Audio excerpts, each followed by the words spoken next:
Hello and welcome back to the third and final day of the Sydney Dialogue's November program. Our next session looks at democracies and global tech governance. Across the free world, there is rising awareness that the origins, design and deployment of technology matters. To preserve human rights and social stability, democracies need to come together and play a more active role in shaping global tech governance, be it standard setting, design principles, ethical frameworks, or questions of law enforcement. How can citizens be better represented in the face of technological change? Our facilitator for this session is Laura Jays, host of AM Agenda on Sky News Australia. Formerly a reporter and then an anchor of flagship Sky programs, Laura has won multiple Australian media awards for her coverage of Australian politics. Before I hand over to Laura, I'd like to remind everyone that you can join the public conversation on Twitter by using the hashtag TSD2021. Over to you, Laura, and I hope you all enjoy the session.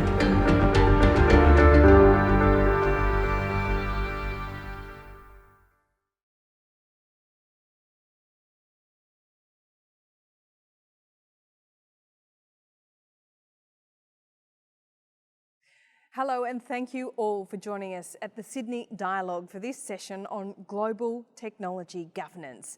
I'm Laura Jays, host of AM Agenda on Sky News Australia. It is a great honour to be speaking with such an eminent panel today from various corners of the globe, of course, and thank you all for being here.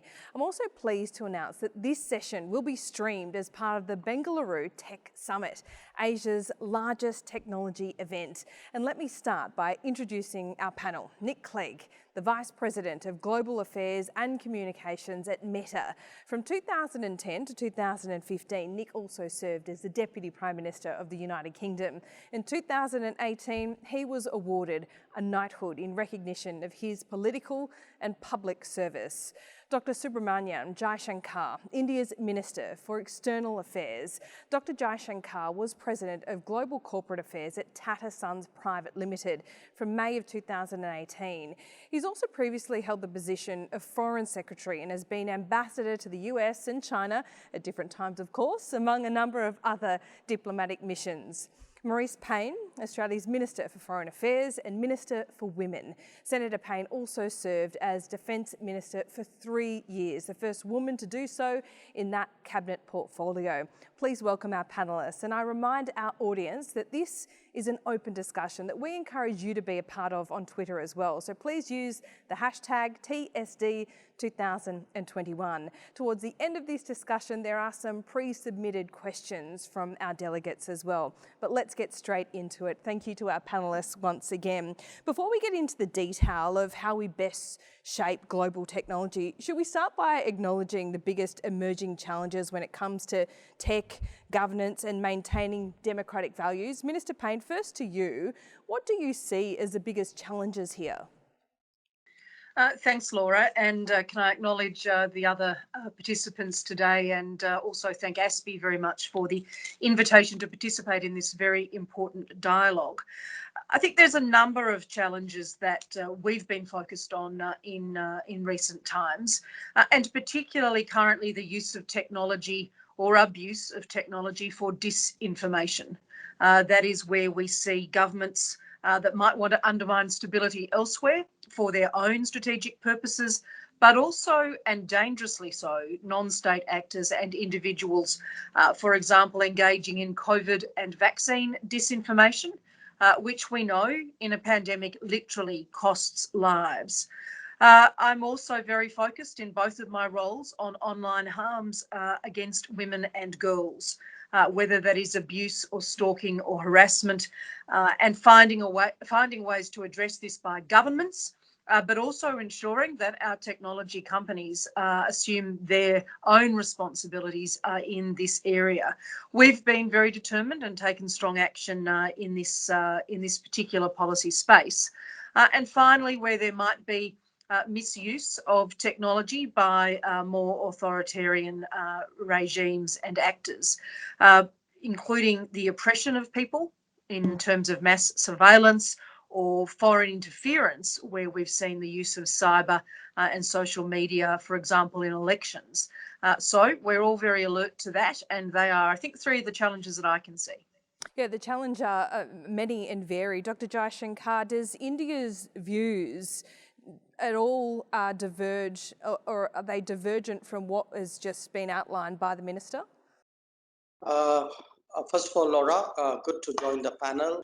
Look, by and large, I think I agree with what Marise just stated. But I also, I mean, it's also, if you look at it not with a sense of immediacy, but over a period of time, the fact is technology has always mattered. Technology has always been a double-edged sword. It has brought good, but with every good that it has brought new vulnerabilities and new challenges. And this is not unique to the digital age. It has always been so. Now, what is different today? I think what is different today is that the impact it has on our daily lives, on our culture, on our psychology, on our behavior is something of a totally different order. And what it has done is, at one level, it has raised issues of privacy, of accountability. But as you know, two of us are today foreign ministers, and I just want to share with you a sort of international relations kind of perspective of what today big tech means. If you look at it, the size of Apple, the market cap of Apple is more than the GDP of Italy. Microsoft is the size of Canada. Amazon is the size of South Korea. Google is the size of Australia. Facebook is bigger than Turkey. So you have private or companies who are of a scale and a size which human history hasn't seen. And their implications for what happens within societies, between societies, I think is something very, very profound and is something we should be debating. So apart from the issues which Marise raised, I think there are questions about regulations, about practices, I would say even about culture. And I was just reading something which Nick Clegg had written for, I assume, for the dialogue, and where the need for regulation of finding the right balance has been addressed. And I think that's a very, very legitimate issue. Mr. Clegg, I think profound is the right word used there by Dr. Jaishankar. I assume, you know, you're coming to this panel with a different perspective than the other two foreign ministers. How do you see the challenges? And I assume you don't think they're insurmountable. Yeah, can I also join the others by thanking you, Laura, for hosting this. And it's a great honour to be on this panel with Minister Payne and Minister Jaishankar. And since you mentioned cricket, I feel like I just can't help but mention rugby, since I'm a rugby fan. But I won't dwell on it any more than that. That would be undiplomatic for me to do so. Much though I relish the result myself. I think everything that has been touched on already are clearly some of the key issues. The issues of sovereignty. You have these huge private sector companies which are making adjudications on their own, if you like, in a regulatory vacuum for issues which touch on very significant social, ethical, political and cultural matters in jurisdictions around the world, and quite understandably governments around the world. I was in politics myself for 20 years. Quite understandably, the political classes around the world want to rebalance that and want to make sure that the public sphere is sort of framing and placing guardrails through law and through regulation within which these private sector companies operate. The balance between all the good content that flows on the internet and obviously the bad content. I mean, in the case of the company that I work at, Meta, you know, we have a third of the world's population, and you know, however hard we try, we've now reduced hate speech on our platform such that there's only 3 items of hate speech out of every 10,000 pieces of content that you see. So it's down to 0.03%, which we've reduced that the prevalence of hate speech in half over the last year. But even 0.03% is still, you know, it's still a big number when you're dealing with 3 billion people on the platform. That is another issue. But I would probably single out the following issue as, in my view, the most important of all. And that is simply trying to keep the internet itself open. There's a great deal of talk about the global internet. The global internet doesn't exist. It's a fiction. It doesn't exist. We have an open internet, which is enjoyed by most democracies around the world. And then we have a completely different internet, pioneered in other jurisdictions in the world, which are based on heavy surveillance, very little individual privacy, in which sort of walls are built around the internets. And I think there is a real, as Minister Payne said, there is a real danger that we look back on these days as the heyday of the open internet, and that in the following years, in the coming years, you will see an increasing use of the internet by authoritarian or semi-authoritarian governments to censor speech, surveil individuals, to insist that data cannot flow openly from one jurisdiction to another. And I think that would be a great shame. My own view is that in the long run, we need something close to a sort of Bretton Woods moment of the internet to create the international institutions to really underpin the principles of openness, transparency, accountability, and privacy, which has made the internet such an extraordinary phenomenon in recent years.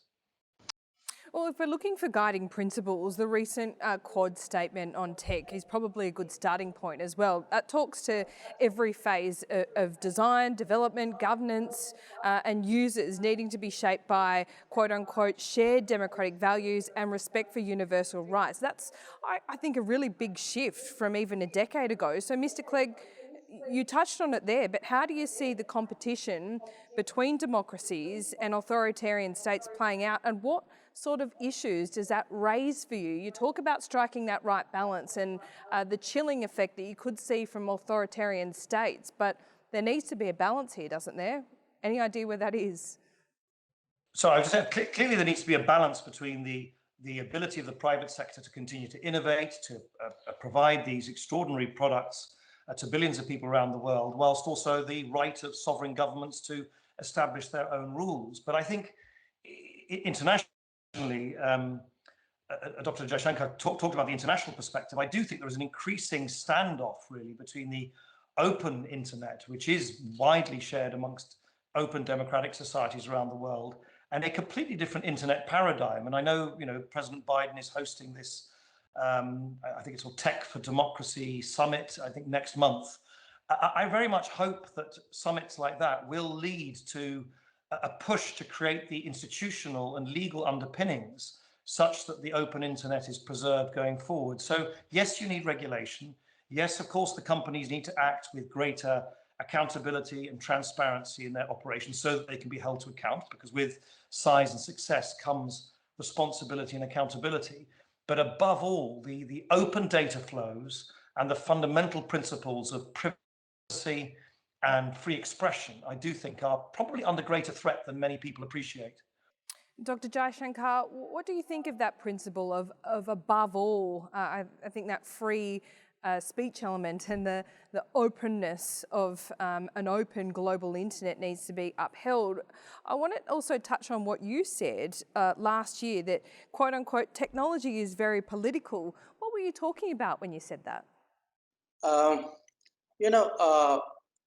Again, I understand the contrast you're making between democratic societies and non-democratic societies. But if we are to do well, it's important that democratic societies find the right balance, because at the end of the day, the power of the example, democracy will advance when it is clear democracy delivers. Now, we can't have the tech world, the data world, essentially run on sort of 19th century principles of capitalism. Yes, on the one hand, we need freedom, we need openness, we need the flows. But on the other hand, there has to be the basic regulations, a sense of equity, a sense of fairness. You can't have data pillaging as a basis for global business. There are countries who would obviously like to build their own businesses. There are people who want to have control over their own data. So I think those also need to be factored in. And we are in a transition right now. Every society, we follow the debates, for example, in Australia, on content. There are regulations, there are countries, Singapore's passed a law, Japan's passed a law. There are debates. We all saw the congressional hearings on the responsibilities of big tech. So I think I don't see these as negatives. I see these as natural practices in a democracy. We have the ability to talk, to differ, to argue. And I'm very, very confident. Because I'm confident about the democracy, I'm confident that this too will eventually be handled in the right way. Now, when the remark about tech being political, I think was made in a certain context. And it is political in the sense that it is used by players to advance goals. Some democratic, some non-democratic. They use it very differently. It is, by the way, we are discussing the tough side of tech. I think in fairness, we should also acknowledge right up front, technology has empowered in a way in which it is inconceivable. I'd be happy to talk about that later. Technology has created efficiencies in a way in which we couldn't have imagined. So there's a lot going for it as well. And those have a lot, when you say democracy delivers, it's also technology in democracies which help deliver. Indeed, we are talking about the challenges, absolutely, when it comes to tech, and sometimes we can forget about the wonderful things technology and a world that is connected brings to our lives. But Minister Payne, Dr. Jaishankar is right. When you talk about big tech and looking at governments, these are fundamentally democratic organisations, they're democratic principles, but I guess the concern is how these principles and free speech are upheld and are not exploited by authoritarian means. Where is the balance there? As Dr. Jaishankar says, we've probably got time to work that out, but how long? I think you used the right word, Laura. I think the right word is balanced. And the amount of time available to us is my suggestion is we should be starting yesterday, which in fact is what we are doing in terms of the sorts of conversations and discussions that are being had. And you mentioned the Quad principles.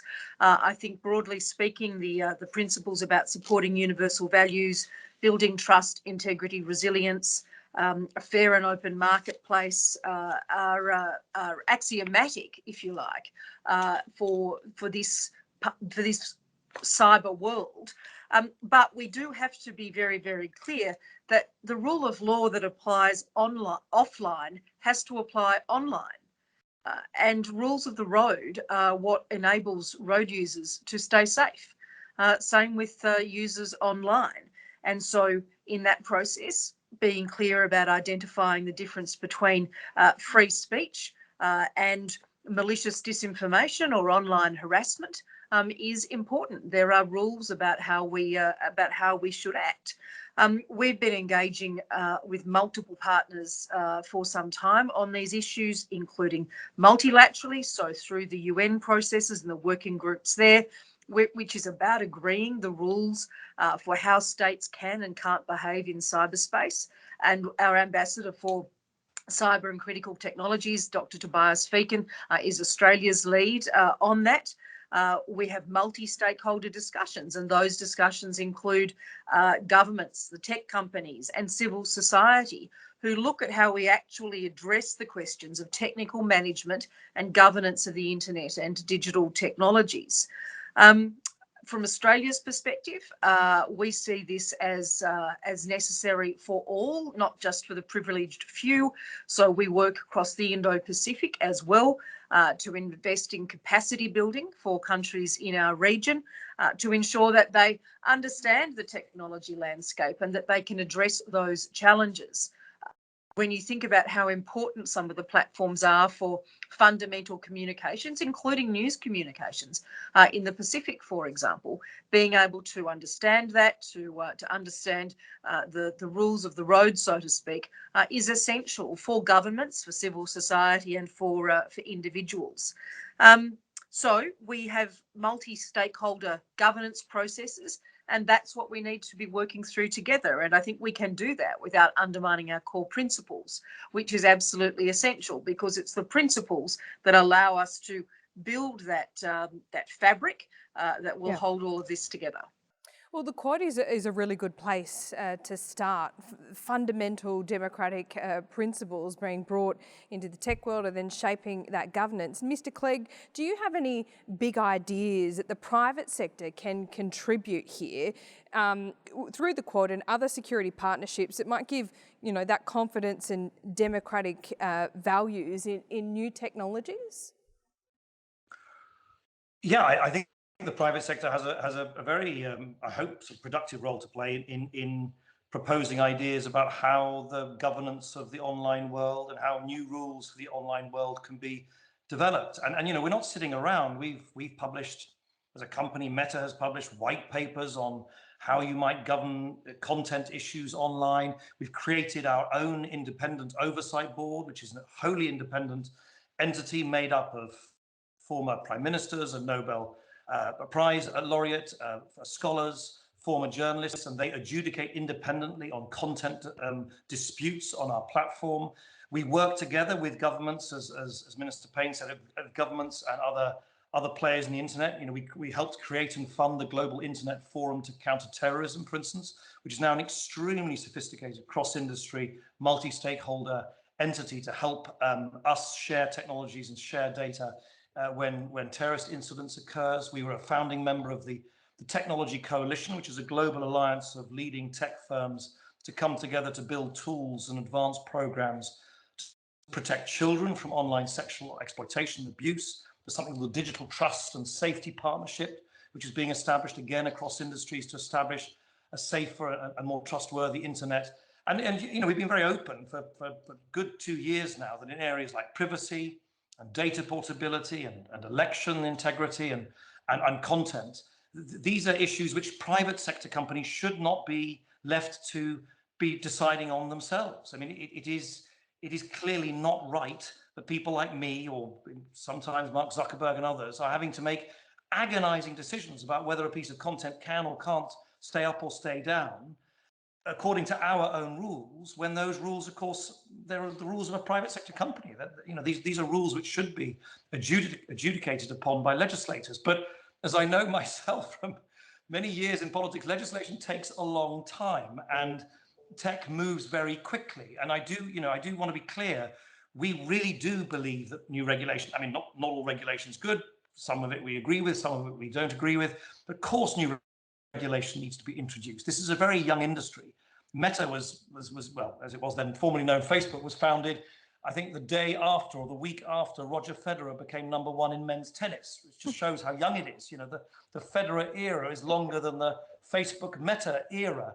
And yet, you know, a third of the world's population now use it. And yet it sometimes takes 15 years for legislation to finally actually find its way onto the statutes book. So we are not sitting around as an industry. We really are innovating a lot. I think the Oversight Board is a particularly striking new innovation. No one's tried this before in the industry. We're trying to be more transparent. Every 12 weeks, we publish all the data on all the hate speech we take down, on the violence we take down, all the government orders we get. We're going to submit that data, the first company to do so soon, to an independent audit from EY, so that people don't feel that we're marking our own homework. But of course, there's more to do. And we very much hope we can work in responsible partnership with governments who are trying to come up with their own rules, because it's tricky. It's very tricky. It's very tricky to decide where to draw these lines. And something I've discovered is no one ever agrees. I operate in a company where we are shouted at every day by one set of people saying you're not taking down enough content, and other people saying you're censoring too much content. It's a highly polarized kind of, debate. Well, Mr. Clegg, I know after 20 years in politics, you will know about the painfully slow pace in which legislation can move. So I know you fully appreciate that. But to play devil's advocate for just a moment, without every jurisdiction or major democratic jurisdictions in the world agreeing on a uniform set of regulation, is Meta or Facebook allowed or able to maintain that governance power? You say, it's not an enviable position to be in, but without, global agreement on some level, is the status quo going to remain?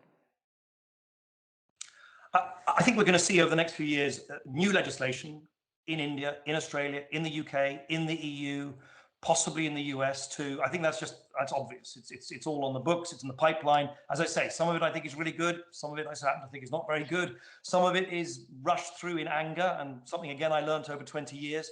Legislating in anger almost always leads to unintended consequences that don't really work out in practice. But a lot of it is sensible and smart and so on. Your question is, will that then in turn lead to a degree of fragmentation as everybody comes up with their own rules? I do think that is a very real danger. And that's why I said earlier, I do think the internet is now owed its sort of Bretton Woods moment, because I think there are some foundational principles amongst democracies on privacy, on transparency, on accountability, on free expression, on open data flows, which I think are essential to keep the global internet as innovative as it is. And I say particularly in the Asia Pacific region, where the sheer growth and dynamism online is astonishing. I read somewhere the other day that since the beginning of the pandemic, more new people have gone sort of migrated from offline to the online economy in the Asia Pacific region than the total population of the United Kingdom, where I come from.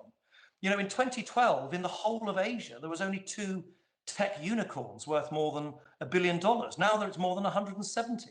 It is growing. I think we'll live in a world one day where the digital economy will be as big, if not bigger, than the real world economy. And so I think the more that the tech democracies can work together, including and notably democracies like Australia and New Zealand, Australia and India, the better that I think new rules could be developed on a multilateral basis. You were still thinking about the cricket there. We forgive you, Mr. Clegg. But while we're talking about the Asia Pacific, let's talk about China. China is a major player in invention and innovation. Minister Payne, with the birth of that innovation and invention, such as AI, quantum technologies coming from China, does that pose problems or complications for governments in a democracy, do you think? Laura, I think I will go back to the question about how the rules of the road operate. And it doesn't matter where the technology is derived. If we can come together to agree on the sort of rules of the road that we should be adopting in cyberspace, so online, in that way, then the genesis of the technology should not be the issue. Now, I'm not naive. I understand that is perhaps easier said than done in some ways. And from Australia's perspective, we're very clear about where we think the lines of responsibility lie. Very focused on ensuring that we, in our approach to technology, do walk within those agreed lines, and the work that we do in our multilateral fora, in minilaterals like the Quad itself, and of course bilaterally, is key to that. Making sure that technology is not abused is essential. And the 3 challenges that I identified in response to your earlier questions will be maintained in the context of the development of new technology. So as quantum technologies grow, as use of artificial intelligence grows, and so on, they will all be consistent through that process, or should be consistent, I should say, through that process. Dr. Jaishankar, what do you think about the genesis of such tech? Does geographical location matter? And if I could get you to respond to what Minister Payne was saying, as well as Mr. Clegg, about this fragmented approach that we're likely to see. I'm not sure I would put it in terms of geography. I would put it in terms of in a sense, principles and rules. Look, what are we talking about? We're talking about an era where what's the first thing we all do when we get up in the morning? Okay, we first go and reach out for our phone and see what happens when we were sleeping, how many messages came in. Okay, there's so much of us which is out there as a consequence of this technology revolution that we have seen in the last decade. You know, I mean, it's done much more than Roger Federer has done in tennis. And the point is, it then raises to my mind, and not just to my mind, to a whole lot of other people's minds and interests, issues of trust, issues of transparency. You know, if there's so much of me out there because I did it in good faith, I did it as my normal routine, is that being harvested for all said and done legitimate reasons, business reasons, or for more than that? Okay, so I think today when we are looking at technology choices, technology capabilities, technology partnerships, technology practices, I think these words, you know, trust, transparency, resiliency, reliability, they acquire a very, very strong meaning and relevance. So I do think, you know, we cannot shy away from that. You know, there was a time, again, I now fall back from a tech debate into a classic foreign policy debate. Yeah. You know, once upon a time, we pretended all nations are the same. What happens inside a nation doesn't matter. It doesn't matter what you believe. When we come to the table, we are all the same. Now, the fact is, in a much more interpenetrative world, much more globalized world, what you do at home, what you think, how you practice matters too. So I do think values matter. I do think practices matter. I do think issues of trust and transparency matter. And I think that's a very big issue of our era. Dr. Jaishankar, coming back to the Quad, and I keep on coming back to this because recently it was agreed that technology, quote, shouldn't be misused or abused for authoritarian surveillance and oppression. I think we can all agree that we want democratic values to indeed govern the tech world. It's an obvious guiding principle, but have we seen mission creep, for want of a better term, where we've seen the lines drawn on GPS tracking, facial recognition and mass surveillance, but do we need to redraw them? Again, in a way, the answer is a political and social answer. I think in all our societies, there will be debates. There will be debates about finding that right balance. There will be debates. How does the government itself use information, control data, what it allows, what it doesn't, what it regulates, how much privacy, should the government intervene, not intervene? I mean, these are natural, look, this is how human societies have evolved, particularly democracy. So I don't think you're going to get a one-time answer. You're not going to get a fix. I think it will be an evolving process. But I am very confident living in a democratic society as a member of parliament in a democratic parliament. I think for all the slowness, the agonizing, I do think there's a value in all of that. Politics may be slow, but slow is another way of describing deliberation. I think there is value to that. And again, my sense is, look, as democracies today, we should be confident about ourselves. We should be confident about our ability to find the right answers, to get the right balance. And I think technology is one of those issues, because the value, I think what Nick said is very important. I mean, after COVID has accelerated digitization. It has shown how better delivery can be with the tools we have. Now, if you have better digital delivery, you also have greater digital risk. And again, we have to find balances for that. So I would hope very much to see a debate. I would hope very much to see a confident debate, not an apprehensive debate. And you're right, this is so relevant given the last 2 years we've had with COVID. Minister Payne, we've been increasingly asked to give up some privacies for our own protection, it's argued, and that has been true in practice. But some of this, if you look at it in isolation, is not so distinct from practices we've seen in authoritarian states, is it? Well, I know this is a contentious area, and COVID has exacerbated many of these challenges, as Dr. Jaishankar has just said.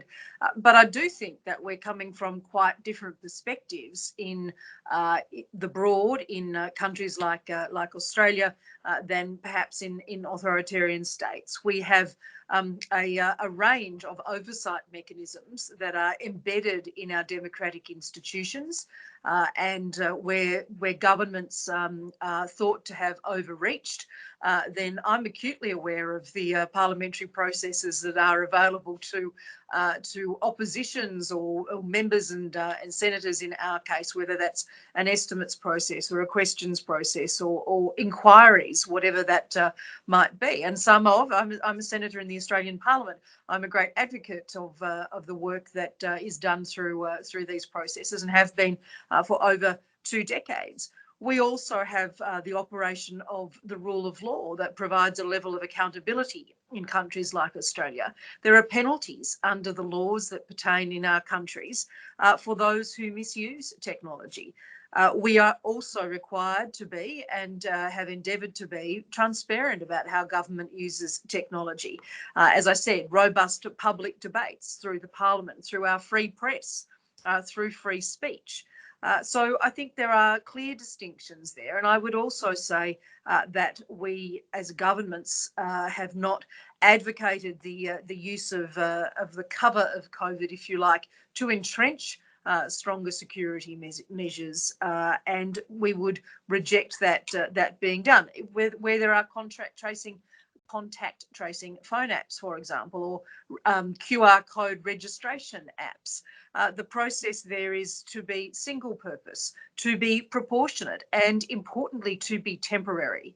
And I know there are discussions about how long those sorts of actions continue here in Australia as we transition through the worst difficulties of the COVID period into a different context in Australia. So I do think there are quite different underpinnings for both in both those systems that you've raised. Mr. Clegg, perhaps it's not as, not extreme, but as overt as GPS tracking, facial recognition, mass surveillance, but even things like controlling your own Facebook feed. I mean, perhaps Minister Payne is suggesting Facebook needs its own parliament. Well, as I say, not quite a parliament, but we do have something which has binding and independent powers now over some of these sensitive content decisions that we have to adjudicate on, namely this oversight board. And no one's tried this before. It's early days, but I have to say, a year or so after it's first launched, I think it's a really promising initiative, pending perhaps fuller legislation to ensure these companies are held to account. But to the point that you just made about and also Mr. Jaishankar said the importance that people feel they have confidence and trust in their own online experience. We've talked a lot about regulation, governance, private sector, accountability, and so on and so forth. We mustn't forget one of the most important things is to give individuals as much control as possible over their own experience. And I do think that's where companies like Meta are on a journey. I mean, you can now, if you're using the Facebook app, you can override the algorithm. You can block certain ads. You can go on these little 3 dots, which you see on the top right-hand corner of every post, seeing why are you seeing this, which explains why you're seeing the ads, why you're seeing that post. You can basically compose your own news feed by singling out the pages that are your favorites. So there is actually quite a lot of control. Then there's a debate about whether the controls are easy enough to use, are they visible enough to use, and so on.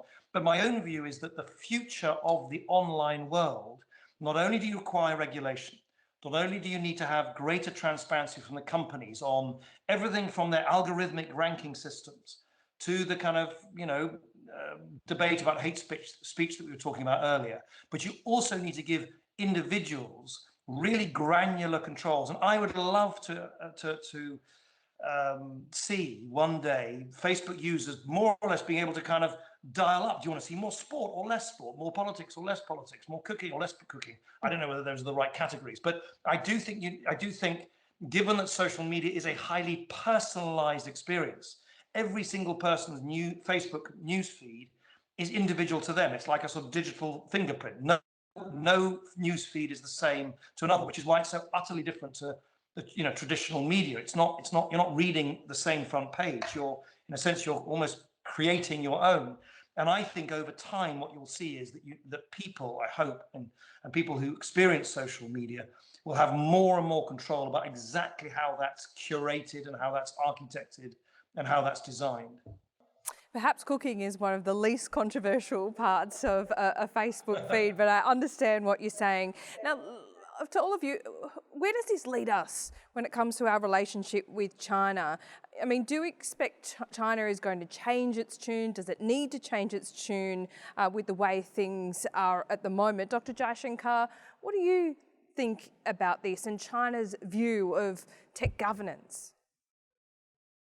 Well, obviously, they have practices which are different from that followed by many, at least the countries on the screen that we are looking at. I think that's reflective of a larger system. So I don't think you're asking a tech question, you're asking a systemic question. Minister Payne, you've said that Australia and India are like-minded countries, and this is a quote from you, I wish to read it back to you, will lead the international discourse on critical technologies, advocate for standards and norms that reflect our interests and values and define what is and what is not acceptable. What are the things that are not acceptable? Do you have a list of red line issues? Laura, I think there are a few that fall into that category, and some of them we have already discussed in our exchanges today, where there are arbitrary incursions on liberties, where there's the use of dangerous disinformation, where there's the theft of intellectual property, or malicious cyber activity, cyber behaviour to undermine stability. They are pretty clearly unacceptable. There are red lines, I guess, that are broadly agreed. Technology being used to perpetrate disinformation, social disharmony, or as a propaganda tool. But I think the best antidote to disinformation, frankly, is sunlight. And I'm a strong advocate of the application of sunlight, but also the production and the promotion of accurate and transparent information from credible sources. And I do note exactly in the same terms as Mr. Clegg has outlined, the takedowns that have occurred during the COVID period in particular, and made some remarks on this earlier last year. The takedowns that have occurred in the COVID period have been immensely important.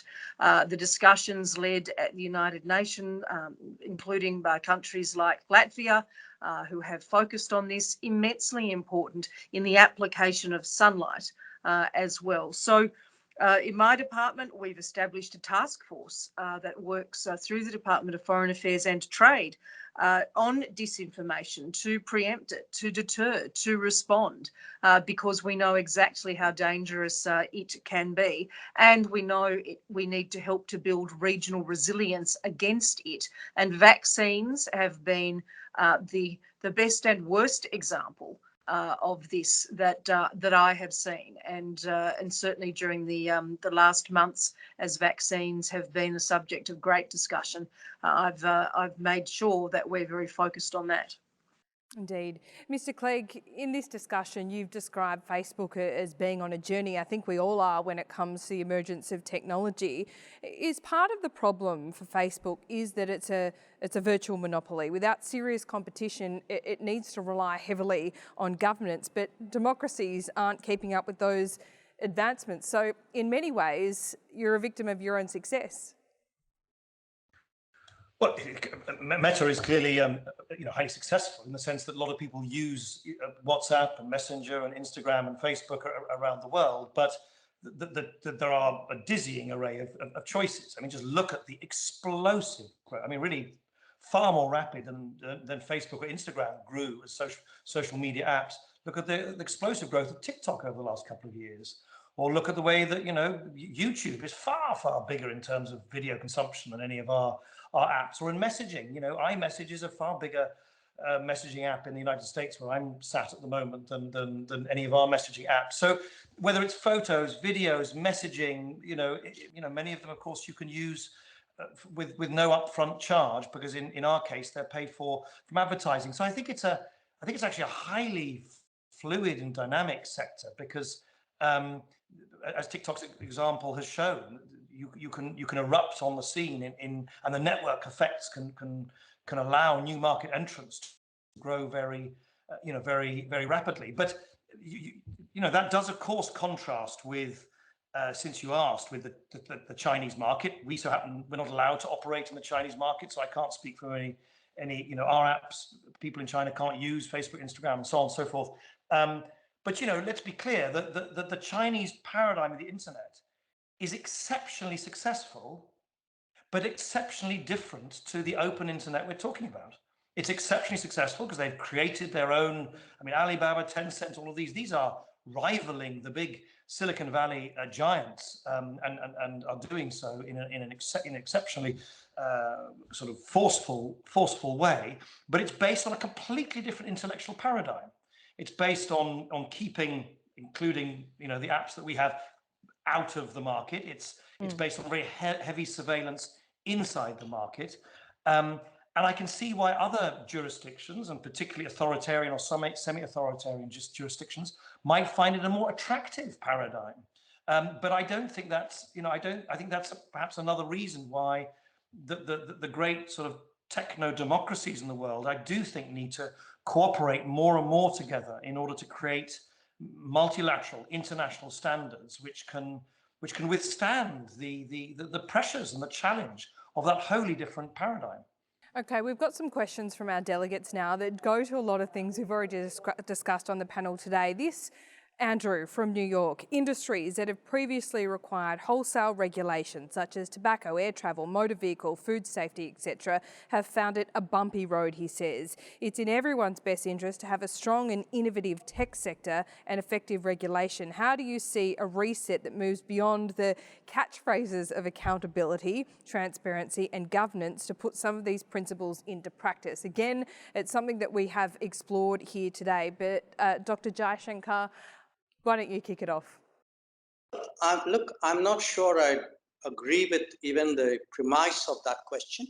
I mean, just think about it. What would happen in air-to-air travel if there wasn't regulation in air travel? What would happen to shipping if there wasn't regulation in shipping? In fact, these are exactly the examples which make a case why you need a larger global understanding and more, some kind of efficient regulation rules of the road, if you would. And I don't think accountability, transparency, and governance are catchphrases. I think there are real issues out there. I mean, I made the point earlier. Look, we can't have a laissez-faire sort of let whatever happens happen kind of approach to something that is today so important in our lives. Minister Payne, your view on that? I think we're in warm agreement on these issues. International standard settings bodies have been very important, particularly in some of the examples that the questioner has used in their proposition.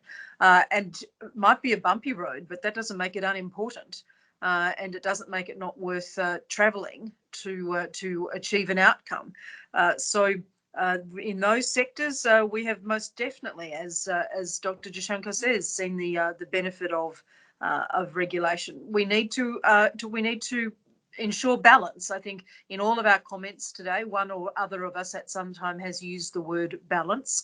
We recognise that, but there is still a responsibility that we have to address these questions from the perspective of government, from the perspective of technology platforms, and of course from the views of civil society and the community as well. Mr. Clegg, this one for you from Evelyn. The question: how can technology platforms increase public transparency to improve government and society's understanding of their impact? Through transparency. I think we need to release more and more data. We need to provide more access to researchers to do their own research, using our data. We have 1,000 PhDs working in Meta, for instance, and they publish, I think we've published already over 400 peer-reviewed or academic papers, over scientific papers during the course of this year alone. We're cooperating, for instance, with I think 17 academics, giving them unparalleled access to our data to examine, for instance, how social media played a role in voter behavior in the run-up to the last US 2020 presidential election. So more research, more data. As I say, we've now published we publish all the data on hate speech, on nudity, on violence, all the things that break our rules. What do we identify? What do we catch? What do we not catch? How are we doing in different categories? We've recently started publishing a new report which lists the most viewed content on Facebook and Instagram, because there's a lot of ongoing commentary and claim and counterclaim about what people are actually seeing on these social media apps, which often don't actually bear very much relationship to the reality. So I think we as a company have an incentive to be more transparent. I think legislation, by the way, and rules and regulation would help in this respect. I'll give you a very specific example. One of the tensions we find is that academics want to get hold of data that we have to do their own research. But of course, the more data that leaves the building, the greater the risk there is to individual privacy, because the more data moves around, the more candidly there's a risk that it gets lost. We can't make, as a private sector company, that adjudication between the value of data portability versus the risk, which undoubtedly then increases to privacy. That has to be done by lawmakers and legislators in democratic legislatures. So that would be a great example where we could do more, we should do more, and actually having some rules of the road would help us to do more of what I think everybody wants us to do more of. Dr. Jaishankar, is that a solution that would be within India's reach to be able to provide for private researchers to be able to get that data within the framework that you can set out? First of all, I just wanted to add to what Nick Clegg said. I mean, in a sense, what technology platforms have done, I mean, he mostly addressed how they are getting more transparent. We should also recognize they're helping governmental processes, social processes get more transparent. And if you today look, I'm giving you the Indian experience. We do a very, very large number of financial transfers. Okay. We run big programs where either you put money into people's accounts or you pay them for work which is done by them. Now, in the past, a lot, when we were doing it the old-fashioned way, frankly, a lot of these transfers used to disappear, and it is generally said that the recipient got 15% of what the government sent out to them. Today, because of technology platforms, actually, there are direct benefits which are moving seamlessly. Through the entire COVID period, we were able to do financial transfers and even food support to literally hundreds of millions of people because of technology platforms. We could vaccinate. I mean, we vaccinated more than 1 billion people. I mean, we can pull out for you literally stay region by region, block by block, village by village, maybe even street by street, who's vaccinated and when is their second shot due, and send them a reminder saying your second shot is due. Now, so what it has done is it's had an absolutely amazing impact on actually the quality of governance. And I would say particularly in democracies, where it's very important that the credibility of the democracy is based on its ability to deliver good governance. This is something which has been hugely helpful. So I do want to make the point that technology platforms have actually strengthened democracies, provided democracies have known how to use them well. Minister Payne, that's something, of course, we've experienced here in Australia as well, COVID-19 with the vaccination. What Dr. Jaishankar is talking about is the lived experience here in Australia. So you agree with that premise that even through COVID-19, I think these platforms and technology has shown that with mass amounts of data, there is a responsibility that can be upheld. And that's the second quad principle about trust, integrity and resilience, which we've been articulating right through this discussion, yes.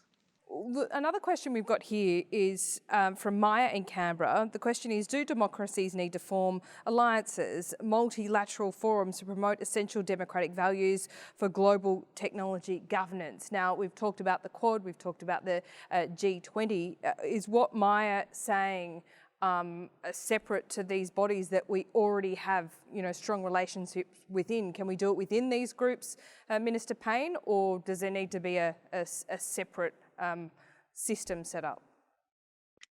Well, I think we can and we do it within those groups, but there are also UN-based working groups which are broadly engaged on these issues, the open-ended working group and one other in particular, and that is the work that we must continue to do, and we must use multiple approaches because I don't think one single approach covers enough ground or absorbs enough players. So that is to use multilateral, as I said before, the minilateral and bilateral agreements. Australia and the Republic of Korea signed an MOU on cyber just in the last 6 weeks when I was in Seoul recently. And then ensuring that we keep these contemporary as well. I mean, Nick Clegg made the observation about the pace of change that we deal with across platforms. I know that one of the estimates floating around is that half of the next billion internet users will be Indian alone.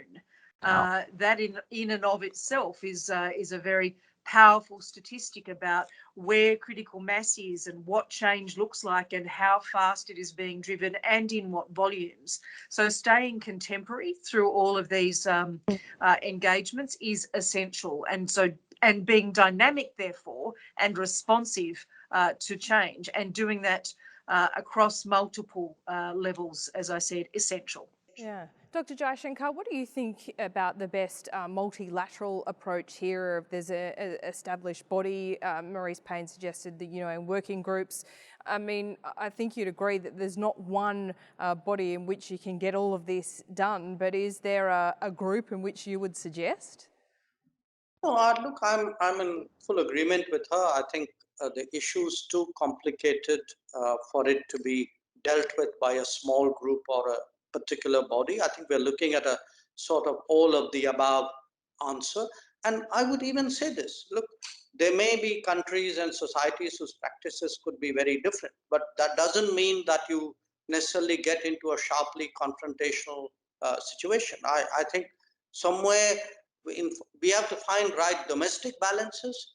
I think we also have to find ways of enlarging this conversation and trying to see how we can address this larger issue in a much more responsible way. I know it's much easier said than done, but I do think it's something which needs to be tried. Mr. Clegg, a question here from Swetha. How can governments better understand the kinds of interventions and governance that are needed, given much of what occurs in technology companies is opaque to the outside? We've talked about this, the Facebook and Meta in particular is trying to become more transparent, but perhaps you could talk to the ways and the plans in which Meta has to be able to remove some of that opacity, if you like. Well, I think I'd be at risk of repeating myself, Laura. I just think it's provide more data to researchers, publish more data. We now publish data in exactly the same cadence as our financial results. So every 12 weeks we publish all the data on all the takedown the content that we've taken down. We publish the rate at which our own systems, principally our AI and automated systems, identify that content before it's reported to us. So for instance, terrorist content is now, I think over 99% of terrorist content is now identified by our own AI systems before it's reported to us by a human being. That is quite different to what it was 5 or 7 years ago. And we're getting much, much better at, for instance, reducing the prevalence of hate speech. I mentioned earlier, the prevalence of hate speech now stands at 0.03%. The quarter before that, it was 0.05%. The quarter before that, it was 0.07%. I don't think it's ever going to be completely 0%. But so we try to hold ourselves to account in that way. And I suspect in keeping with the new generation of regulation that is likely to hit the statute books in many jurisdictions in the way that we've talked about, I'm sure there'll be further requirements, for instance, on greater algorithmic transparency. I think my own view is a lot of interesting things are said about algorithms, and a lot of very silly things are said about algorithms. They don't sort of burrow into our neural pathways and make us do, feel, and say things that we otherwise wouldn't. I mean, sometimes I see these ranking algorithms described as sort of lizard-like entities that sort of force us to do things we otherwise wouldn't do. It's not that kind of science fiction. But I do think companies like Meta, we should be obliged to provide greater clarity on how we design their ranking algorithms. What signals do we use? What outputs are we looking for in using those algorithms? I think all of that is to come. Can I just say one final thing on the previous question? I think we've got a number of, you've got standard setting institutions like the ITU, ICANN.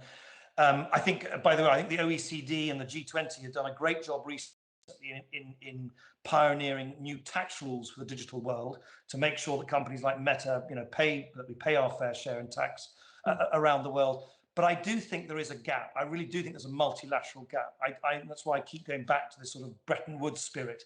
I don't think we have the institutions and the machinery, the institutional machinery globally to really introduce proper governance of the online space on a multilateral basis. So my view is that, at some point we will need to revisit the kind of international institutions we require, because they don't really exist at the moment. Mr. Clegg, question without notice, was it more difficult navigating the British Parliament back in 2010 to 2015, or your job now? I think probably British politics remains uniquely ferocious. Before we go down that rabbit hole, I have one last question from our delegate and goes to the entire panel. It's from Michelle. Should technology governance aim to meet the minimum standards or improve society? And she has an example where she says, for example, should it not replicate bias against racial groups, or should it decrease it? Marise Payne, first to you. Thanks, Laura. This has been a really interesting discussion, so I very much appreciate the participation of all of our friends on screen and of your hosting, Laura. I think we should always be asking ourselves what should be done with technology, not just what can be done with technology. When we use technologies to uphold and protect our values in the observance of international law, they can add to safer, more secure and more inclusive societies that are able to that drive greater economic growth, that drive greater innovation. I think ensuring that bias of any kind, ensuring that we maintain that that is unacceptable, whether it's on race or gender, socioeconomic position. There are multiple areas in which it is unacceptable. We need to continually address that from governments, from business, from civil society and from individuals alike. I fear that it is of course a difficult area of endeavour. One of the things that concerns me about the pace of technology and engagement is where it breaks down usual boundaries of courtesies and respect. And I fear that a lot of that is lost. And I don't say that because I'm so old that's all I can hark back to, the concepts of respect and boundaries, but because it's actually what gives us a civilized society, genuinely a civilized society. And we should be able to expect civilized society online as we should expect it offline, frankly. As my mother would say, manners never go out of fashion. Dr. Jaishankar, this final question, if I could get you to respond to it. Well, since they don't go out of fashion, let me begin by joining Marise and thanking you for hosting us today.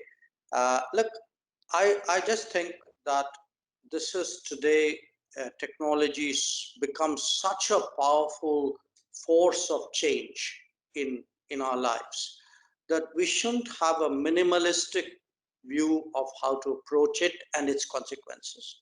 On the contrary, it should be something much more ambitious, much more maximalist, if you would. The fact that we are today debating these issues, issues of bias, issues of sovereignty, issues of privacy, issues of transparency, I think is a very good sign. The world has always progressed whenever there's been a big change. The argumentation of the world has also evolved along with it. I think that's what we are going to see. The governance of the world has evolved along with it. I do think, I mean, we are in for exciting times, very energetic, even ferocious debates, but I think that's the way to go. We love a ferocious debate. We've had one here today, and furious agreement must be said as well. Mr. Clegg, finally to you. Well, I think technology, certainly communications technology, and certainly social media, it allows for the more rapid circulation of the good, but also the bad. I mean, you know, if you look at virality on social media, that is what is, you know, that didn't exist before, and it means that, and thankfully the vast majority of content that is on social media is good, it's innocent, it's playful, it's positive, it's small businesses making a living, it's people organizing their daughters' football games, it's, you know, local communities getting together.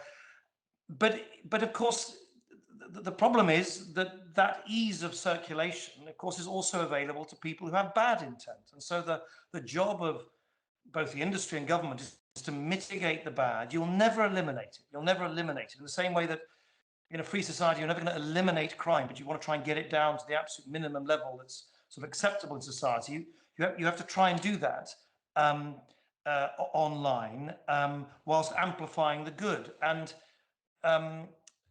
you know, that's where a lot of the sort of really difficult ethical and cultural and social debates come into play, because who is to decide what is good and bad? I mean, most of the debate that I'm involved in isn't actually about illegal speech at all. It's perfectly legal speech, but that people just deem to be unpleasant or hateful or offensive.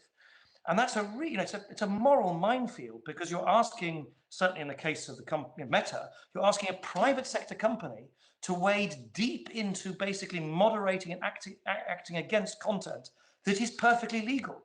And that's where you get a lot of the tensions, because, you know, companies like Meta are shouted at, why don't you do more, you know, to take down X, Y, Z, to make everything nicer and to make it, you know, to make society better. And we're saying, well, yeah, fine, but that's kind of not what the law of the land says. Do you really want us to take the law in our own hands?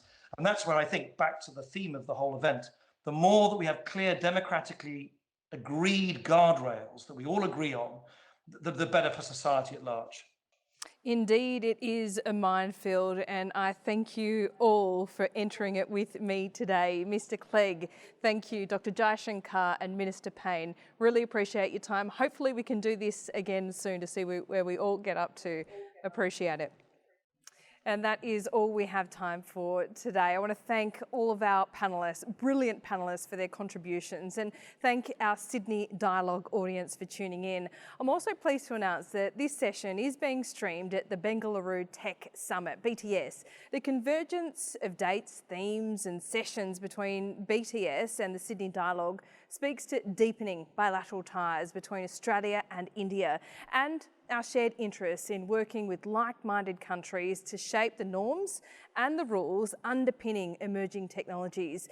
Don't forget, you can continue the conversation. We urge you to do so on Twitter. Use the hashtag TSD2021.